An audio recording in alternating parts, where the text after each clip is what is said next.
బ్రతుకునా అలలి కాలైనను అలలను చేసినను ఆశలు నగారినా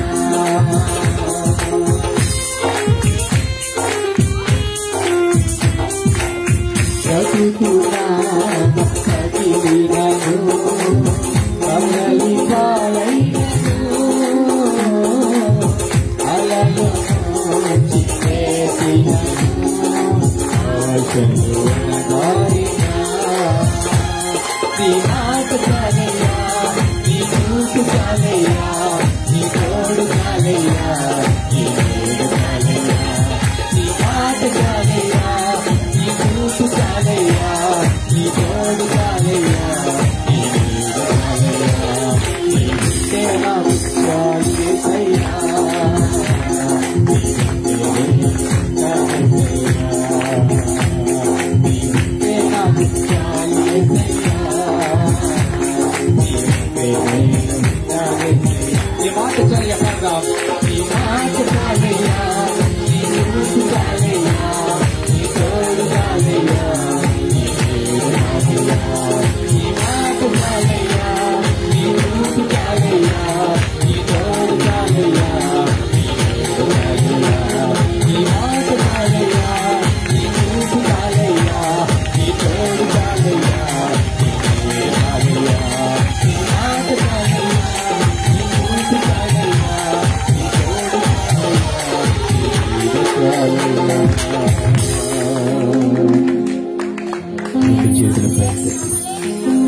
నీ మాట చాలయ్యా నీ చూపు చాలయ్యా నీ తోడు చాలయ్యా నీ నీడ చాలయ్యా. పరిశుద్ధమైన తండ్రి ఈ పరిశుద్ధ నామానికి స్తుతులు స్తోత్రాలు చెల్లిస్తున్నాను ప్రభువా. ఈ సమయాన్ని బట్టి దినాన్ని బట్టి నీకు స్తోత్రాలు చెల్లిస్తున్నాను. ఇటుగా ఈ కొడుకుని ఏర్పాటు చేస్తున్న మా ప్రియులు వేణి గారి కుటుంబాన్ని బట్టి నీకు స్తోత్రాలు వందనాలు చెల్లిస్తున్నాను. మీరు వారికి ఇచ్చిన అవకాశాన్ని బట్టి మీరు వారికి ఇచ్చిన అనుకూలతను బట్టి నీకు స్తోత్రాలు చెల్లిస్తున్నాను ప్రభా. ఇంకొనైనా ఈ క్రిస్మస్ ఆరాధనలో కొద్దిమందిగా మేము చేరి స్తుతిస్తున్నాం అయ్యా. ఆకాశము భూమి నక్షత్రములు సమస్తమును నిన్ను కనపరుచుచున్నవి ప్రభా అయ్యా. అవి ఎప్పుడూ కూడా నేను కనపరుచుచున్నవి అన్నవి నీ చేతి పనిని వివరిస్తూనే ఉన్నవి ప్రభా. కానీ మా ఆరాధనలే అయ్యా వారానికి ఒకసారి సంవత్సరానికి ఇలాగే క్రిస్మస్ రోజునో ఒకవేళ కొంతమంది ఆరాధిస్తున్న వారుగా అయిపోయేదాము అయ్యా. మా జీవితం ఎప్పుడూ కూడా ఏ పరిస్థితులైనా సరే నేను స్తుతించేవారుగా మేము ఉండాలి. అతి ఆధ్యాత్మిక అనుభవాల్లోకి మేము నడవాలి ప్రభా అయ్యా. 2021 సంవత్సరాల క్రితము ప్రభా అయ్యా నీవు లోకానికి రావడము ప్రభా అయ్యా ఒక మానవుడిగా ప్రభా ఈ లోకంలో జన్మించడం ప్రభా అయ్యా 34 సంవత్సరాలు బ్రతకడం మరణించడం తిరిగి లేవడం ఇవన్నీ నా గురించి మా గురించే కదా ప్రభా. నువ్వు రావడం మా గురించే, నువ్వు మరణించడం మా గురించే, మళ్ళా రాబోతుంది కూడా మా గురించే ప్రభా. నాయనా నువ్వు రాబోతున్నావన్న సంగతిని జ్ఞాపకం చేసుకుని మేమందరూ సిద్ధపడవలసిన దినాల్లో ఉన్నాం ప్రభా. ఎప్పుడూ కూడా ప్రభా పాలు తాగే స్థితిలోనే ఉండకూడదు కానీ ప్రభా బలమైన ఆహారము తిరిగే స్థితిలోకి ప్రభా క్రైస్తవత్వం రావాలి ప్రభా. ఎప్పుడు కూడా మేము సెలబ్రేట్ చేసుకోవడమే కాదు కానీ అనేక మంది హృదయాలను సెలబ్రేట్ అవ్వడానికి మేము కారకులు కావాలి. అటు రీతిగా ప్రభు కొడుకుని దీవించమని వచ్చిన వారంతో కొద్ది నిమిషాలు మీరు మాట్లాడమని ఎంతమంది అయితే ఈ వీధిలో ఉన్నారో ఎవరికైతే స్వరం వినబడుతుందో ప్రభా వాళ్ళతో నేరుగా మీరు మాట్లాడి దర్శించమని మీరు బలపరచమని నాకు ఇచ్చిన ఆరోగ్యాన్ని బట్టి నీకు స్తోత్రాలు చెల్లిస్తూ యేసునామములో ఇచ్చిన తండ్రి ఆమేన్. Please be seated.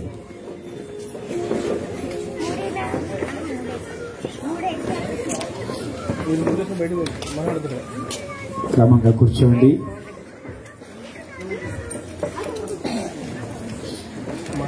అందరూ దయచేసి క్రమంగా కూర్చోండి, మౌనంగా ఉండండి. పిల్లలు ఏమాత్రము అల్లరి చేయకూడదు దయచేసి. ఇది దేవుడు మనతో మాట్లాడే సమయం అని గుర్తెరిగి భయముతో వణుకుతో దేవుని స్వరాన్ని విందాం. రోజు మనము కొంతమంది రోజు వింటున్నాములే ఏమిలే అని అనుకున్నట్టు ఉన్నారేమో, కానీ రోజు దేవుడు మాట్లాడడానికి ఇష్టపడుతున్నాడు. రోజు మీతో మాట్లాడడానికి దేవుడు ఇస్తున్న అవకాశము అనే సంగతిని గుర్తెరగాలి. కాబట్టి రోజు వింటున్న వాక్యమే, లేకపోతే అనేక పర్యాయాలు క్రిస్మస్ గురించి తెలిసిన వాక్యమే, తెలిసిన విశేషమే అని అనుకోకుండా దేవుడు ఈ క్రిస్మస్ సందర్భంగా మరింతగా మీకు సమీపంగా ఉంచి మరింతగా ఈ యొక్క క్రిస్మస్ సందర్భంగా మీకు సమీపంగా రావాలని, ఆయన స్వరము మీకు సమీపంగా వినిపింపు చేయాలని దేవుడు ఆశపడుతూ ఈ అవకాశం ఇస్తున్నాడన్న సంగతి జ్ఞాపకం చేసుకోవాలి. మొట్టమొదటిగా దేవునికి వందనాలను నేను తెలియపరుస్తూ ఉన్నాను. ఈ గుడిని ఏర్పాటు చేసిన సహోదరి వేణు గారి వారి కుటుంబానికి నా వందనాలను తెలియపరుస్తూ ఉన్నాను. వారి ఆహ్వానాన్ని ప్రేమించి వచ్చిన సంఘ బిడ్డలకు, శ్రేయోభిలాషులకు, స్నేహితులకు, ఇరుగు పొరుగు వారికి నా వందనాలను తెలియపరుస్తూ ఉన్నాను. లైవ్ వీక్షిస్తున్న ప్రతి ఒక్కరికి నా వందనాలను తెలియపరుస్తూ ఉన్నాను. ఒక వాక్యాన్ని జ్ఞాపకం చేసుకుని నేను ముందుకు వెళ్ళడానికి ఇష్టపడుతూ ఉన్నాను. లోకాసు వార్త 2వ అధ్యాయము. లోకాసు వార్త 2వ అధ్యాయము 14వ వచనము. వెంటనే పరలోక సైన్య సమూహము ఆ దూతతో కూడా నుండి సర్వోన్నతమైన స్థలములలో దేవునికి మహిమయు, ఆయనకి ఇష్టులైన మనుషులకు భూమి మీద సమాధానమును కలుగును కాక అని దేవుని స్తోత్రము చేయుచుండెను. దేవునికి స్తోత్రం చేద్దాం. హల్లెలూయా. ఈ క్రిస్మస్ సందర్భంగా ఎన్నో వర్తమానాలు వింటూ ఉన్నాం. ఎన్నో వర్తమానాలు దేవుడు మనకి వినిపిస్తూ ఉన్నారు. ఈ సీజన్ వచ్చిందంటే, ఈ క్రిస్మస్ వచ్చిందంటే యేసు పుట్టుక గురించి అనేక చోట్ల వర్తమానాలు అందించబడుతూ ఉన్నాయి. అనేక చోట్ల దేవుడి లోకానికి అసలు ఎందుకు వచ్చి ఉన్నారో, ఆయన రావడం వెనక ఉద్దేశం ఏమిటో, ఆయన రావడం వెనక ఉన్న ప్రత్యేకమైన కారణము, భారము ఏమిటో అనేక రీతిలుగా అనేక మంది సేవకులను ఏర్పాటు చేసుకుని దేవుడు మాట్లాడుతూ ఉన్నారు.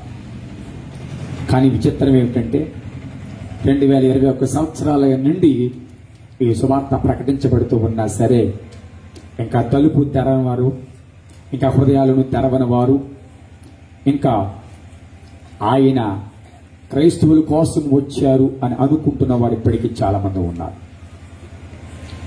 క్రైస్తవులకు కోసమే వచ్చి ఉన్నట్లయితే ఈరోజు ఎంతమందిగా, లేకపోతే ఒకవేళ గూగుల్ సెర్చ్ చేసినా, ఒకవేళ ప్రపంచవ్యాప్తంగా ఎక్కువ జరుపుకునే పండగ, జరుపుకునే సెలబ్రేషన్ ఏది అని ఒకవేళ గూగుల్లో సెర్చ్ చేసినట్లయితే దాదాపుగా 165 దేశాలకు పైగా ప్రపంచంలోనే అత్యధిక జనాభా, అత్యధిక దేశాలు సెలబ్రేట్ చేసుకునే ఫెస్టివల్, సెలబ్రేట్ చేసే పండుగ ఏదైనా ఉందంటే అది క్రిస్మస్ మాత్రమే. కొన్ని పండుగలు, కొన్ని పద్ధతులు ఒక్కొక్క పట్టణానికి, ఒక్కొక్క ప్రాంతానికి మాత్రం పరిమితం అవుతాయి. కానీ క్రిస్మస్ అనేది ఇట్ ఈస్ యూనివర్సల్ ఫెస్టివల్. ఇది ప్రపంచవ్యాప్తంగా జరుగుతున్న పండుగ. అంతేకాదు ఈరోజు ప్రపంచంలో అత్యధికమైన రీతిలో అమ్ముడిపోయే ఏదైనా గ్రంథము ఉందంటే అది బైబిల్ గ్రంథమే. ప్రపంచంలో మొట్టమొదటిసారిగా ప్రింట్ చేయబడిన గ్రంథం ఏదైనా ఉందంటే అది బైబిల్ గ్రంథమే. కాబట్టి దేవుడు ప్రపంచ చరిత్రలో ఒక ఉన్నతమైన స్థానాన్ని సంపాదించగలిగింది బైబిల్ గ్రంథం. ఇది ఒక ఫిక్షన్, లేకపోతే ఇది ఒక కుక్కుడ్ స్టోరీ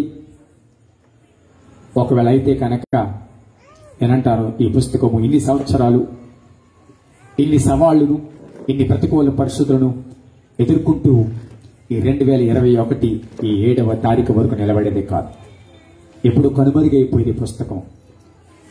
ఈ పుస్తకాన్ని కనుమరుగు చేద్దామన్న వాళ్ళు కనుమరుగైపోయారు, కానీ ఈ బైబిల్ గ్రంథం కానీ నిలిచే ఉంది. ఎందుకంటే it's not a ordinary book. చాలా పుస్తకాలు మనం చదువుతాం, కానీ బైబిల్ అనేది మనల్ని చదువుతారు. కాబట్టి ప్రపంచంలో ఒక మనిషిని చదివే పుస్తకము, అనేక మంది బైబిల్ లోపాలను వెతకడానికి, లోపాలను పట్టుకోవడానికి ప్రయత్నించిన వారు బైబిల్ మోసేటట్టుగా, బైబిల్ గురించి చెప్పేటట్టుగా తయారు చేసిన ఏకైక పుస్తకము, ఏకైక గ్రంథం అది బైబిల్ గ్రంథం. ఈరోజు మనుషులెవరికీ తెలియని లోపాలను ఎత్తి చూపించేది బైబిల్ గ్రంథము. బైబిల్ ఎంత అద్భుతమైన గ్రంథము.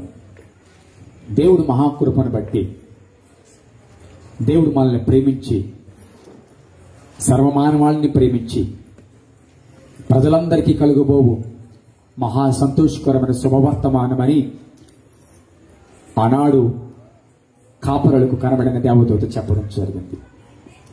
ప్రజలందరికీ అని అనందు తప్ప క్రైస్తవులకు మాత్రమే ఇది సంతోషకరమైన శుభవార్త, గుడికి వెళ్ళేకి మాత్రమే ఇది సంతోష శుభవార్త అని బైబిల్ గ్రంథంలో వ్రాయబడలేదు.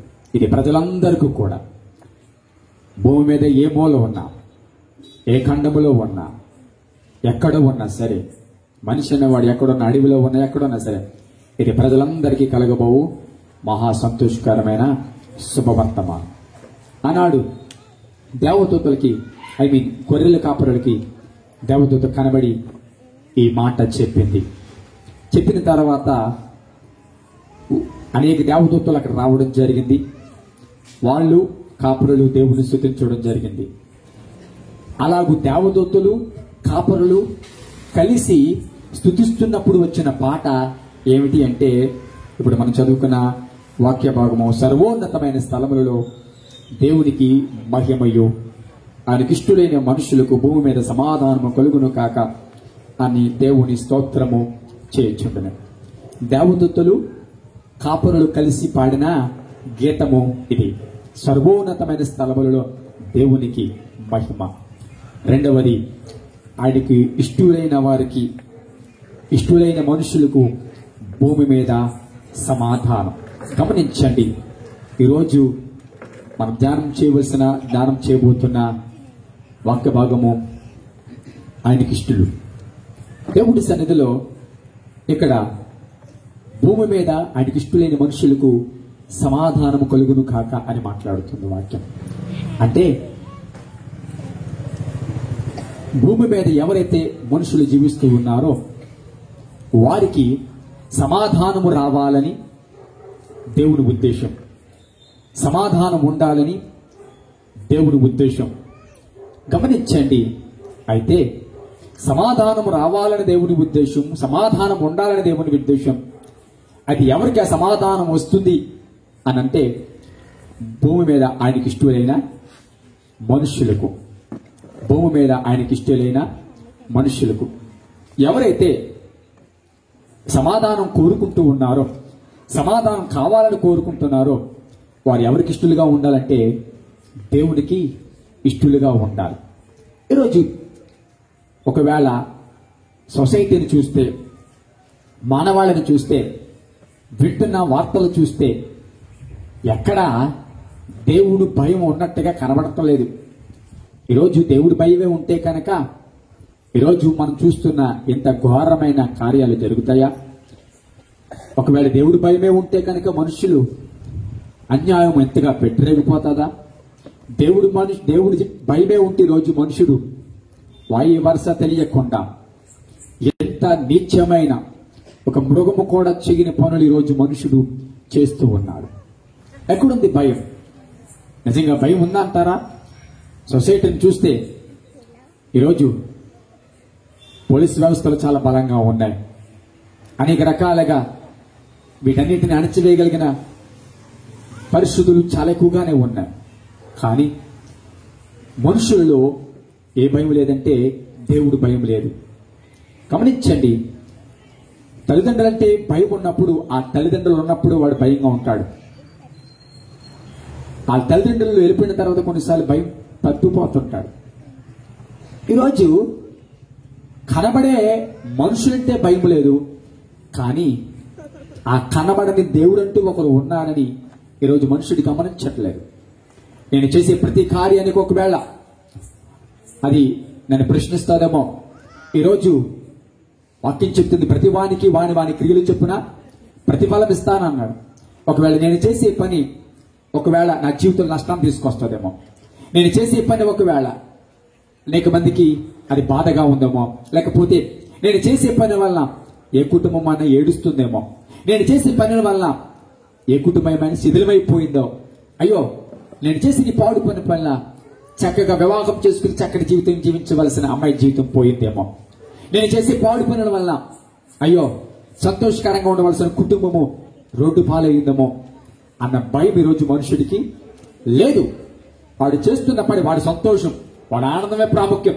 ఎదుటోడు ఎలాగ పోయినా పర్వాలేదు, ఎదుటోడు ఎలాగ నష్టపోయినా పర్వాలేదు, కుటుంబము రోడ్డు వచ్చేసినా పర్వాలేదు, కుటుంబము చెదిరిపోయినా పర్వాలేదు, ఎన్ని రకాల పరిస్థితులు ఏర్పడినా ఈరోజు మనుషులు ఎలా ఉన్నారు తెలుసా? నా ఇష్టానుసారంగా నేను వెళ్తాను, నా ఇష్టానుసారంగా నేను ముందుకు వెళ్తాను, నన్ను అడిగేవాడు ఎవడు, నన్ను ప్రశ్నించేవాడు ఎవడు, నా జీవితము నా ఇష్టమో అని ఈరోజు చాలా గర్వంగా ఈరోజు మనుషుడు వెళ్ళిపోతూ ఉన్నాడు. గమనించండి, ఎవరైతే మూర్ఖంగా వెళ్తూ ఉంటారో, ఎవరైతే చేసే పాడు పనులు బట్టి పశ్చాత్తాపం లేకుండా, చేసే పాడు పనులు బట్టి వాడి జీవితంలో ఏమాత్రం ఆలోచించకుండా వెళ్తుంటారో, వాక్యం చెప్తుంది అలాంటి వారికి భూమి మీద సమాధానం ఉండదు. అవును, కత్తిపత్తు వాడు కత్తితోనే మరణిస్తాడని వాక్యం చెప్తుంది. ఒకళ్ళని నువ్వు పాడు చేసావా, తప్పకుండా నువ్వు పాడే రోజు ఒక రోజు వస్తుంది. ఒకళ్ళని ఒకవేళ కత్తి పట్టుకుని నువ్వు జీవితంలో తిరిగావా, అదే కత్తి ఏదో ఒక రోజు నీ మీదకి వస్తుంది. ఎందుకంటే నువ్వు వేసే విత్తనము ఏదో ఒక రోజు నువ్వు పంట కోసేటట్టుగా చేస్తుంది. ఈరోజు ఎవరు గమనించట్లేదు, నాకు డబ్బు ఉంది, నాకు అధికారం ఉంది, నేను ఏదైనా చేయగలను, తమ్మిని బమ్మిని చేయగలను, బమ్మిని తమ్మిని చేయగలను,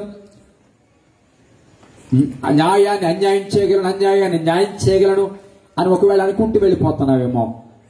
కానీ దేవుడు మాట్లాడుతున్న విషయం ఏమిటంటే ప్రతిదానికి నేను లెక్కలోకి తీసుకొస్తాను. అయితే ఈరోజు ఆయన సమాధానం ఇవ్వడానికి ఇష్టపడుతూ ఉన్నాడు. ఎందుకంటే ఆయన రావడం ద్వారా భూమికి సమాధానం వచ్చింది. ఆయన రావడం ద్వారా ప్రపంచవ్యాప్తంగా ఎన్నో ఉన్న ప్రశ్నలకు సమాధానం కలిగింది. ఆయన రావడం ద్వారా ఇశ్రాయేలు జీవితాల సమాధానం కలిగింది. ఆయన రావడం ద్వారా గలిలయ, యోధా పరిసర ప్రాంత పట్టణములన్నింటికి కూడా చెప్పండి ఆదరణ, విమోచన కలిగింది. ఎన్నో ప్రశ్నలు సంవత్సరాలుగా పాతుకుపోయి ఉన్నాయి. అవన్నిటికీ ఒకే ఒక పరిష్కారము నేను ప్రకటిస్తున్నాను, నజరేయుడైన యేసు. హల్లెలూయా, హల్లెలూయా. గమనించండి, ఆదాము పాపం చేసిన తర్వాత మోక్షము ఎలా వెళ్తామో అనేది ఎవరికి తెలియదు, ఎవరికి తెలియదు. దానికి మార్గము మూయబడింది, దానికి మార్గాలు లేవు. నువ్వెంత మంచి చేసిన మార్గము లేదు. అలాంటి పరిస్థితుల్లో ఎలా వెళ్తాం మోక్షానికి అని నిరీక్షిస్తున్న పరిస్థితుల్లో, అలా పరీక్షిస్తున్న పరిస్థితుల్లో, అలాగే అన్వేషణ పరిస్థితుల్లో అనేక మంది అన్వేషిస్తున్న వారికి సమాధానంగా ప్రభు లోకానికి వచ్చారు. నీతిమంతుడు రక్తము చిందించాలని ఏదైతే చెబుతూ ఉందో, ఆ నీతిమంతుడు రక్తం ఎవరు చిందిస్తారు? అసలు నీతిమంతుడు ఎవరూ లేదు భూమి మీద వాక్యం చెప్తుంది. ఏ భేదము లేదు, అందరూ పాపము చేసి దేవుడు అనుగ్రహించి మహిమను పొందలేకపోతున్నారు. కానీ నీతిమంతుడు రక్తం ద్వారానే పరలోక రాజ్యం అని వాక్యం చెప్తుంది. నీతిమంతుడు ఎవరూ లేరు భూమి మీద ఉన్న మనుషులందరూ నీతిమంతులు కాకపోతే ఇక పరలోక రాజ్యం ఎలా వెళ్తాం? ఇక ఎవరు ఆ నీతిమంతుడు, ఎవరు ద్వారా మనకి ఆ మోక్షం కలుగుతుంది అని ఎన్నో ప్రశ్నలకు దేవుడు నీతిమంతుడిగా లోకానికి రావడం, నీతిమంతుడిగా బ్రతకడం, నీతిమంతుడిగా ఆయన మరణించడం, నీతిమంతుడి రక్తం ఒలికించడం ద్వారా ఈరోజు ప్రపంచానికి, మానవాళికి మోక్షానికి వెళ్లే మార్గము సుగమనమైంది. దానికి స్తోత్రం కలిగింది కాక. ఆయన రావడం ద్వారా సమాధానం కలిగింది, ఆయన రావడం ద్వారా సంతోషం కలిగింది, ఆయన రావడం ద్వారా మన జీవితాలలో ఉత్తేజం కలిగింది, ఆయన రావడం ద్వారా మన జీవితంలో ఒక నిరీక్షణ పుట్టింది. మనం చనిపోతే ప్రభు దగ్గరికి వెళ్తామనే నిరీక్షణ ఆయన వలనే కలిగింది. దానికి స్తోత్రం కలిగింది కాక. హల్లెలూయా. అయితే సమాధానం అందరూ కోరుకుంటూ ఉంటారు, సమాధానం అందరికీ రావాలి, అందరికీ కావాలి. కానీ సమాధానం రావాలి అంటే వాక్యం చెప్తుంది ఆయనకి ఇష్టలుగా మనం ఉండాలి. ఈరోజు ఎంతమంది ఆయనకి ఇష్టలుగా ఉంటూ ఉన్నారు? ఈ భూమి మీద దేవుడి చిత్తం జరిగించేవాడు బహు తక్కువ, ఎవడి చిత్తాన్ని వాడు జరిగించుకునేవాడు బహు ఎక్కువ. అంతా నా ఇష్టం అనేవాడు తప్ప, అంతా నా ఆలోచన అనేవాడు తప్ప, అంతా నా ఉద్దేశం అనేవాడు తప్ప, దేవుడి చిత్తాన్ని గాని దేవుడికి ఇష్టపడే పనులు గాని చెయ్యాలని ఈరోజు మనుషుడు అనుకోవటం లేదు. ఈరోజు దేవుడి చిత్తము, దేవుడికి ఇష్టమైన వ్యక్తిగా ఉండాలి అని అనుకుంటే ఈరోజు మనుషుడు ఎంత దుర్మార్గంగా, ఎంత భయంకరంగా చెప్పండి తయారవుడు. కాబట్టి దేవుడు ఆయన సమాధానం ఇవ్వాలనుకుంటున్నాడు. కానీ ఆయనకి ఇష్టలైన వారికి ఎలా ఉంటే ఆయనకి ఇష్టం అవుతాం, ఎలా జీవిస్తే ఆయన మనల్ని ఇష్టపడతాడు. కొన్ని మాటలు చెప్పి, ఒక 2 మాటలు చెప్పి నేను ముగించడానికి ఇష్టపడుతూ ఉన్నా. బైబిల్ గ్రంథంలో ఒకవేళ ఉన్నట్లయితే యెషయా గ్రంథము 61వ అధ్యాయం చూసినట్లయితే, యెషయా గ్రంథము 61వ అధ్యాయము 8వ వచనము, యాలి అనగా న్యాయము చేయుట యెహోవానగు నాకు ఇష్టము. యాలి అనగా న్యాయము చేయుట యెహోవానగు నాకు ఇష్టము. మొదటిగా దేవుడికి ఇష్టమైనది ఏమిటి అంటే చెప్పండి, న్యాయం. దేవుడికి నచ్చింది, దేవుడు మనుషులు కోరుకుంటుంది ఏమిటి అంటే న్యాయమైన జీవితం, న్యాయమైన ప్రవర్తన.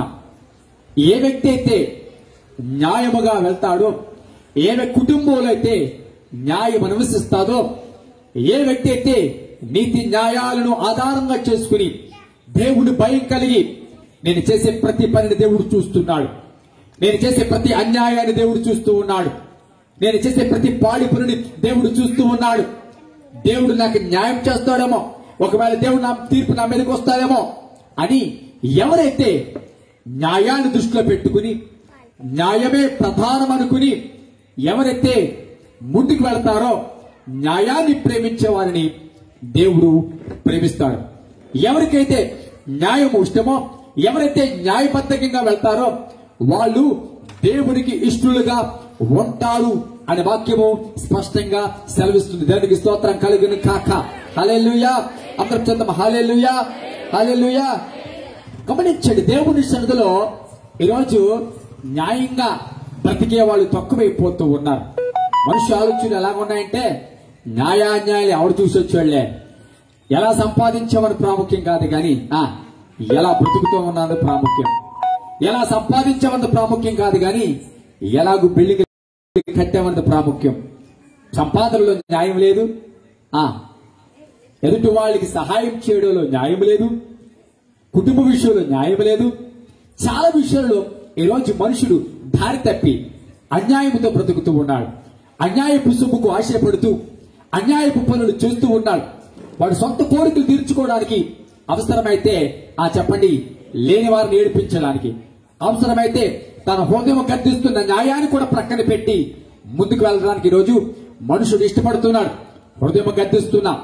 గమనించండి, ఆడు దుర్మార్గుడైనా ఎవరికైనా ఒకటి ఉంటది హృదయం. ఏంటి సార్? మనస్సాక్షి అని ఉంటది, మనస్సాక్షి అని ఉంటది. ఖచ్చితంగా అది ఎవరికైనా సరే ఆ మనస్సాక్షి ఏదో ఒక సందర్భంగా చెప్తూనే ఉంటది, నువ్వు చేస్తుంది తప్పు, నువ్వు వెళ్తుంది తప్పు, నువ్వు ఆలోచిస్తుంది తప్పు అని ఈ మనస్సాక్షి చాలా విషయాలు గద్దిస్తూ ఉంటది.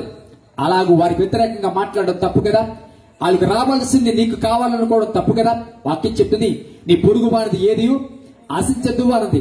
నీ పొరుగు వాడిది ఏది ఆశించదు, నీది నీదే కానీ పొరుగు వాడిది నీదే అనుకోవడం. ఈరోజు మనుషుల ఉద్దేశం తెలుసా, నాది నాకు సాటిస్ఫాక్షన్ కాదు, పొరుగుబాటు కూడా నాకే కావాలి, పొరుగుబాటుది నాదే. కారణం ఏంటంటే తెలుసా, మనిషి ఆశలు పెరిగిపోవడం, ఉన్నదాంతో తృప్తి చెందకపోవడం, 100 రూపాయలు 1000 రూపాయలు చేయడం కోసం అన్యాయపు పనులు చేస్తూ ఉన్నారు. ఈరోజు ఎలాగైనా సొసైటీలో పలుకుబడి సంపాదించడం కోసం, ఎలాగైనా సొసైటీలో ఒక ఉన్నతమైన గుర్తింపు కోసము ఎలాంటి అన్యాయపు పనులను చేసి వారి జీవితంలో ముందుకు వెళ్లాలని ఈరోజు ఇష్టపడుతూ ఉన్నారు. గమనించండి, దేవుని సన్నిధిలో నువ్వు హెచ్చించబడ్డం మంచిదే, నువ్వు దీవించబడ్డం మంచిదే. కానీ ఒక అన్యాయపు మార్గాన్ని ఎంచుకుని ఒక అన్యాయపు పనుల ద్వారా ఎదుటి వారిని బాధ పెట్టడం ద్వారా, ఎదుటి వారికి ఇబ్బంది కలిగించడం ద్వారా మనస్సాక్షి గద్దిస్తున్నా, మనస్సాక్షి ఇది సరైనది కాదు అని చెబుతూ ఉన్నా సరే మనస్సాక్షిని ప్రక్కన పెట్టి మనస్సాక్షిని చంపుకుని ఈరోజు ముందుకు వెళుతూ ఉన్నవారు చాలా మంది ఉన్నారు. గమనించండి, అన్యాయముగా నువ్వు సంపాదించిన, అన్యాయముగా నువ్వేమి చేసినా అది నీకు కానీ నీ కుటుంబానికి కానీ నీ పిల్లలు కానీ అది ఆశీర్వాదము కాదు అని నేను ప్రభు పేరట మనం చేస్తున్నాం. ఎందుకంటే దేవుడికి ఇష్టం కాని వాటిని నువ్వు చేస్తే అది కొంతకాలమే చేయగలవు, కొంతకాలమే నువ్వు దానిని కొనసాగించగలవు. దాని సంతోషం నీకు కొంతకాలమే ఉంటుంది, దాని ఆనందము ఎల్లకాలము ఉండదు. గమనించండి, చెడు మార్గంలో వెళ్లిన వాళ్ళు అతి త్వరలో ఉత్తీర్ణులు అవుతారు, చెడు మార్గంలో వెళ్లిన వారు అతి త్వరలో భాగ్యవంతులు అవుతారు. ప్రజలకు అనుకుంటా ఈడెంత భాగ్యవంతుడైపోయాడు, ప్రజలు అనుకుంటాను ఈడేటి ఎంతగా హెచ్చించబడ్డాడు అని అనుకుంటాం. వాళ్ళందరూ చూసి అబ్బా ఎంత బాగా చేశాడో, అబ్బా ఎంత పైకి వెళ్ళిపోయాడో అని అనుకుంటాం. కానీ ఆడు చేసింది ఏంటి అనేది, వాడు ఎలాగూ సంపాదించాడు, లేకపోతే వాడు ఎలాగో ముందుకు కొనసాగించాడు, లేకపోతే వాడికి వచ్చిందంత ఎలాగో వచ్చింది అని దేవుడు ప్రతి దాన్ని చూస్తూ ఉన్నప్పుడు అన్యాయముగా వచ్చింది గాని, అన్యాయముగా సంపాదించింది గాని అది తప్పకుండా నిలవదు అని దేవుడు వాక్యము చెప్తుంది. ఎందుకంటే అన్యాయము ఎక్కడుంటాదో అన్యాయము చేసే మనుషులు గాని దేవునికి ఇష్టలు కారు. దేవునికి స్తోత్రం కలుగును కాక. దేవుడికి ఇష్టలు కాని వారి మీద దేవుని యొక్క కృప ఉండదు. దేవుడికి ఇష్టలు కాని వారి మీద దేవుడు ముఖక్రాంతి ప్రకాశింప చేయదు. దేవుడికి ఇష్టము లేని వారి మీద దేవుడు ఎంతో కాలము వారి పక్షంగా కాపాడు అని జ్ఞాపకం చేసుకోవాలి. అన్యాయం చేస్తూ ముందుకు వెళ్ళిపోతుంటే వారి జీవితాలలో ఎప్పుడూ కూడా దేవుడు కాపాడుతాడు అని అనుకోవడము అది అవివేకము. కాబట్టి రాత్రి వాక్యపడ్డ ప్రియబిడ్డలారా, దేవుడి సన్నిధిలో ఆయనకి ఇష్టలైన వారికి భూమి మీద సమాధానం కలగాలని దేవుడు కోరుకుంటున్నాడు. అందుకే ఈ క్రిస్మస్ సందర్భంగా దేవుడు నీ కుటుంబంలో సమాధానం ఇవ్వాలనుకుంటున్నాడు. నీ కుటుంబంలో నీ భార్య భర్తల మధ్య సమాధానం ఉంచాలనుకుంటున్నాడు. నీ కుటుంబంలో నీ బంధువుల మధ్య సమాధానం ఇవ్వాలనుకుంటున్నాడు. నీ ఆర్థిక పరిస్థితుల్లో నీకు సమాధానం ఇవ్వాలనుకుంటున్నాడు. ఏ విషయంలో ఒకవేళ తొట్టిల్లిపోతున్నావో, ఏ విషయంలో ఒకవేళ వేదనకరంగా, ఏ విషయంలో చెప్పుకోలేని పరిస్థితుల్లో ఒకవేళ వెళుతున్నావేమో దేవుడి రాత్రి మాట్లాడుతున్న విషయం, నేను నీకు సమాధానం ఇవ్వడానికి వచ్చిందని. 2021 సంవత్సరాల క్రితం నేను ఈ భూమి మీద మనుషులకు నేను సమాధానం ఇవ్వడానికి ఇష్టపడుతున్నా. అందులో నీవు కూడా ఉన్నావు. నీ కుటుంబానికి సమాధానం ఇవ్వడానికి, నీ కుటుంబంలో ఉన్న పరిస్థితులకు సమాధానం ఇవ్వడానికి నేను ఇష్టపడుతున్నా. అయితే దేవుడు కోరుకుంటున్నాడు సార్, నీ కుటుంబానికి ఇష్టపడుతున్నాను, నీ కుటుంబానికి నేను సమాధానం ఇస్తాను, కానీ నీ కుటుంబము నాకు ఇష్టమైనదిగా ఉండాలి. నాకు ఇష్టమైనవి నీ కుటుంబంలో రావాలి. నాకు ఇష్టమైన వ్యక్తి, నాకు ఇష్టమైన క్రియలు నీ కుటుంబంలో నువ్వు చేసినప్పుడు, నీ కుటుంబంలో అవి కనబడినప్పుడు తప్పకుండా నీ కుటుంబం మీదకి ఏం కలుగుతుంది చెప్పండి? సమాధానము కలుగుతుంది. దేవునికి స్తోత్రం చెప్తాం గట్టిగా. హల్లెలూయా, హల్లెలూయా. యెషయా గ్రంథము 33వ అధ్యాయం ఒకసారి చూసినట్లయితే, యెషయా గ్రంథము 33వ అధ్యాయము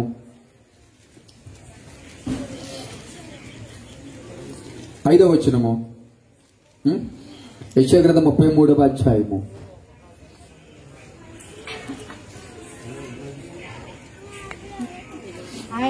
9వ వచనం చూడండి.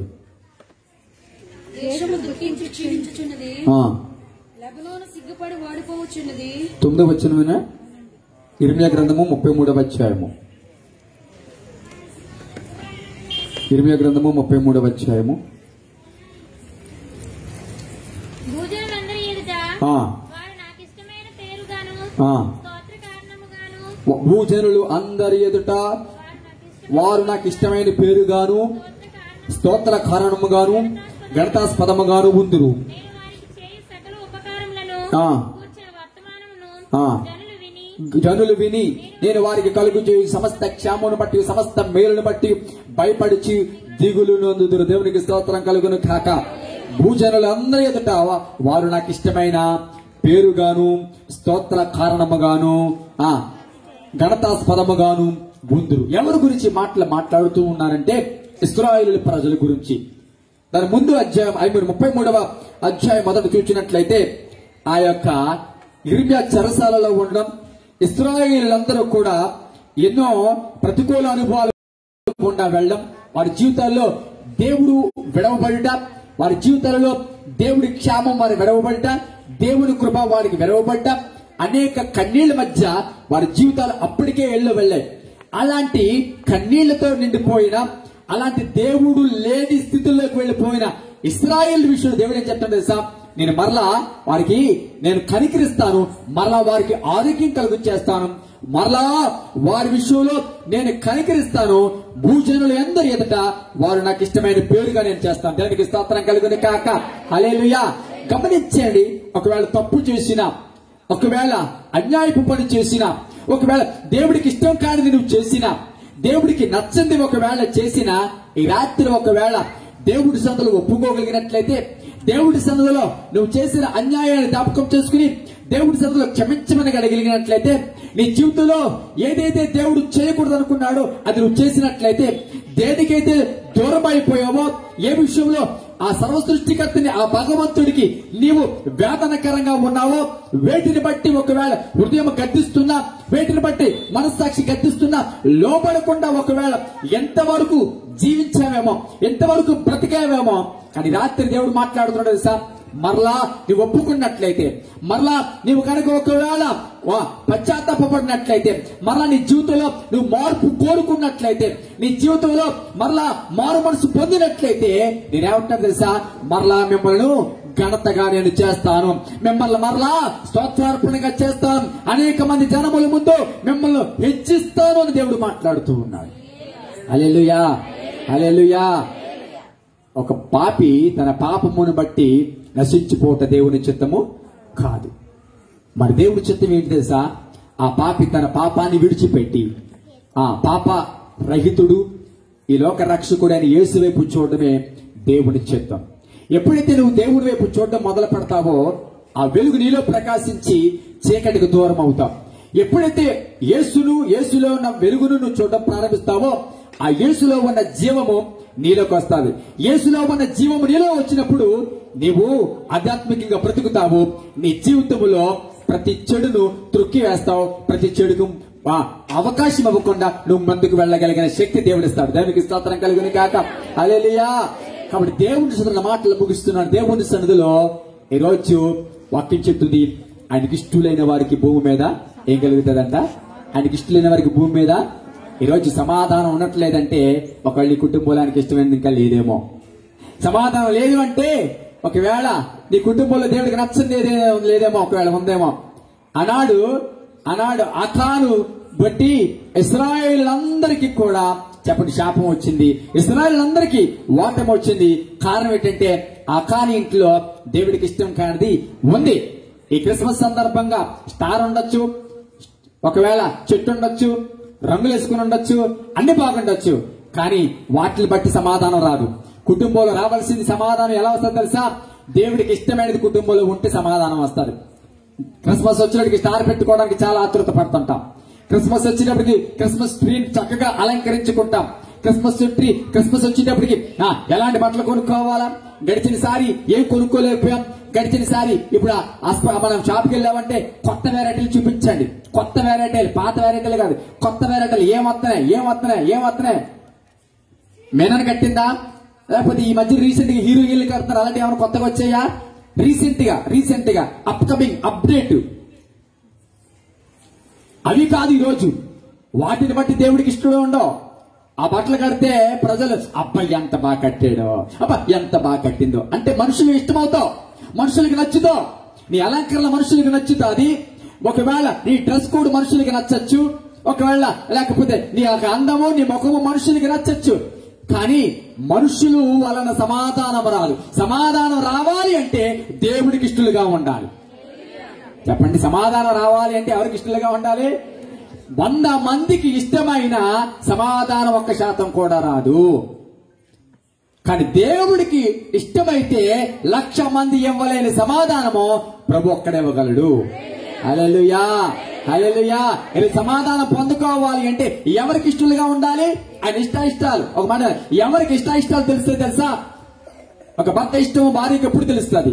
ఒక భార్య ఇష్టము భర్తకి ఎప్పుడు తెలుస్తుంది? ప్రధానమైన తర్వాతనా చెప్పండి, అలసొస్తారు. ప్రధానమైన తర్వాతనా? ప్రధానమైన తర్వాత తెలిసిపోదు. పోళ్ళు మాట్లాడుకున్నా చెప్పండి తెలిసిపోదు. సహజీవనము. సహజీవనం అంటే మళ్ళీ పెళ్లి కాకుండా సహజీవనం అంటారు. అది కాదు, సహజీవనం వేరు. ఇప్పుడు అంతా సహజీవనం కోరుకుంటున్నారు. మరి ఈ అబ్బాయి, మరి ఆ అమ్మాయి, మరి మధ్యలో ఆ అమ్మాయి, మధ్యలో ఈ అబ్బాయి, అంతా సహజీవనమే. ఈరోజు సహజీవనం ఎక్కువైపోయింది. పెళ్లి లేదు, ఏమీ లేదు, సహజీవనం. Latest trend. అండర్స్టాండింగ్ వస్తున్నాం. ఏమవుతున్నాం? ఒకరినొకరు అర్థం చేసుకుంటున్నాం బాగా సహజీవనం చేసి. సహజీవనం కాదు. ఈరోజు నిజమే క్రైస్తవులు చాలా మంది దేవుడితో సహజీవనం చేస్తున్నారు కాబట్టే ఒక్కొక్కసారి విడాకులు తీసుకుని వెళ్ళిపోతున్నారు. దేవుడితో సహజీవనం కాదు మనం చేయవలసింది. దేవుడితో చేయవలసింది చెప్పండి, మనసా వాంఛ ఆధ్యాత్మిక కాపురం. దేవునికి స్తోత్రం కలిగిన కాక. హల్లెలూయా. ఎవరైతే దేవుడితో నడుస్తారో, ఎవరైతే దేవుడితో అడుగులేస్తారో ఆయన ఇష్టాలు చెప్పండి. గుళ్ళో వస్తే తెలుస్తుంది ఆయన ఇష్టాలు. ఇంట్లో ఉంటే తెలుస్తుంది ఇష్టాలు. నా మాట్లాడుతుందా? ఆయన ఇష్టాలు తెలియాలంటే చెప్పండి, పరిశుద్ధాత్ముడు దేవుడు వాక్యం వినిపిస్తాడు. అప్పుడు తెలుస్తుంది ఆయన ఇష్టం ఏంటో నీకు ఇష్టం కానదేగా. ఇంట్లో కూర్చున్నంత మాత్రాన ఆయన ఇష్టాలు ఏం తెలీదు. ఆయన ఇంట్లో కూర్చుని స్తోత్రం అంటే ఆయన ఇష్టాలు తెలియవు. ఇంట్లో కూర్చుని హల్లెలూయా అని ఇంట్లో ఉపవాసం ఉండి, కొంతమంది చిత్రం ఏంటంటే ఉపవాసం ఉంటారు కానీ పొద్దున్న నుంచి తెగ పనులు పెట్టుకుంటారు. అది అనుకుంటారు మేము ఉపవాసం ఉన్నాము, ఈ ఉపవాసాన్ని చూసి దేవుడు ఎంతో ఇష్టపడిపోతుంటాడు అనుకుంటుంటాం. దయచేసి నా మాటలు గమనించండి. ఆయన ఇష్టం తెలియాలి అంటే ఆయన వాక్యాన్ని చదవాలి. ఆయన ఉద్దేశం తెలియాలంటే ఈ వాక్యాన్ని ఏం చేయాలి తల్లి? ఈ వాక్యాన్ని ఏం చేయాలి? చెప్పాలి. ఈ వాక్యాన్ని ఏం చేయాలి? ఒకవేళ ఎంతవరకు చదవకపోతే ఈ రాత్రి ఒక నిర్ణయం తీసుకోండి. వచ్చే క్రిస్మస్ కన్నా ఈ బైబిల్ అవగొడతానంటే నువ్వు తాగుతానన్న పేపర్లో అవగొడతానంటే అర్థం ఏంటి? నేను అంటాను, ఒక్కొక్క క్రిస్మస్ కి ఒక్కొక్క తీర్మానం చేసుకోవాలి మనం. ఆ మాట అర్థమవుతుంది. ఒక్కొక్క క్రిస్మస్ కి ఒక్కొక్క తీర్మానం చేసుకోవాలి. ఒక బాధ్యత పెరుగుతుంది. సంవత్సరాలు అయ్యేటోడికి దేవుడి దగ్గరికి వచ్చేస్తున్నాడు కాబట్టి చెప్పండి, బాధ్యత ఏమైంది చెప్పండి? మనకు పెరిగింది. బాధ్యత తగ్గలేదు, పెరిగింది బాధ్యత. కాబట్టి నా మాటలు ముగిస్తున్న దేవుడి శ్రద్ధలో దేవుడికి ఇష్టలేని వారికి మాత్రమే సమాధానం. ఎవరికి? దేవుడికి. చెప్పండి, దేవుడికి నీకు సమాధానం కావాలంటే ఎవరికి ఇష్టలుగా ఉండాలి తల్లి? ఎవరికి ఇష్టలుగా ఉండాలంటే చెప్పండి, ఎవరికి ఇష్టలుగా ఉండాలి? శాలరీ పెరగాలంటే ఎవరికి ఇష్టలుగా ఉండాలి? చెప్పండి, యజమానుడికి చెప్పండి ఇష్టడిగా ఉండాలి. నువ్వు పని చేసే చోట యజమానుడు నువ్వు ఇష్టపడితే శాలరీ ఎలా పెంచుతారో, వాళ్ళ ఇష్టం కోసం ఎంత తాపత్రయపడతావో, వాళ్ళ ఇష్టం కోసం చెప్పండి చేసిందే 10 సార్లు చేస్తావో. దేవుడి సన్నిధిలో నేనంటాను, in order to get favor from God, దేవుడి దగ్గర నుంచి ఫేవర్ సంపాదించడానికి, ఇష్టాన్ని సంపాదించడానికి నువ్వేం చేయాలి?